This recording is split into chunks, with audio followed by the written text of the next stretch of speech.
Hello guys, मी योगिता तुम्हा सर्वांचं Yogita's study सेंटरमध्ये स्वागत करीत आहे.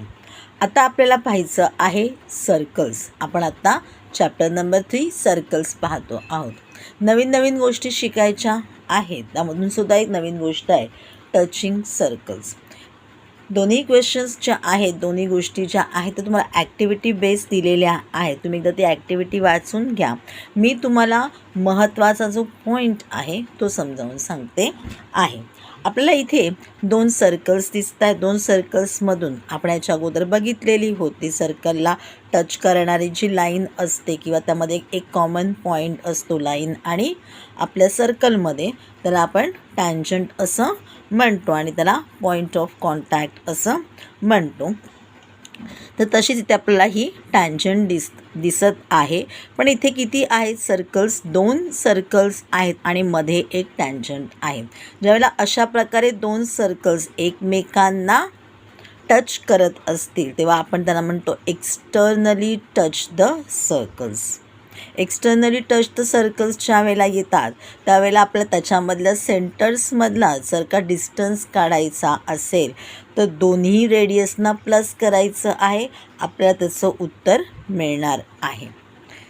त्याच्यानंतर आपण पाहूया सेकंड जी फिगर आहे. त्याच्यामध्ये 2 सर्कल्स दिलेले आहेत पण ते कसे आहेत?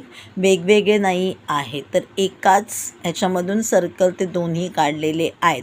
त्याला आपण इंटरनली टच द सर्कल्स म्हणतो. आणि इंटरनली टच द सर्कल्स जर का असतील त्यालासुद्धा पॉईंट ऑफ कॉन्टॅक्ट एकच असतो. इथे सुद्धा जसा पॉईंट ऑफ कॉन्टॅक्ट आपला एकच होता तसाच इथे सुद्धा पॉईंट ऑफ कॉन्टॅक्ट एकच असतो. आणि आपल्याला जेव्हा ह्याच्यामधला डिस्टन्स काढायचा असतो, ह्याच्या रेडियसमधला डिस्टन्स जेव्हा काढायचा असतो त्यावेळेला काय करायचे? मायनस करायचे आहेत. मोठ्या रेडियसमधून छोटा रेडियस मायनस करायचा आहे. आपल्याला त्याच्यामधला डिस्टन्स माहिती पडणार आहे. याच्यामध्ये म्हणजे आपण आता जेव्हा 3.2 पाहणार आहोत तेव्हा 2च गोष्टी महत्त्वाच्या आहेत त्याच्यामधल्या. थेरम ऑफ टचिंग सर्कल्स आणि इंटरनली एक्सटर्नली जेव्हा सर्कल्स टच करतात त्यावेळेला त्याच्यामधला डिस्टन्स कसा येतो हेच काढणं हे याच्यामधलं महत्त्वाचं आहे. ह्याच्यावरतीच बेस या 3.2मध्ये क्वेश्चन्स येतात. आणखीन एक क्वेश्चन येतो तो कशा प्रकारे सोडवायचा तो आपण नंतर पाहणारच आहोत. पण 3.2मध्ये हेच सगळ्यात महत्त्वाचं आहे.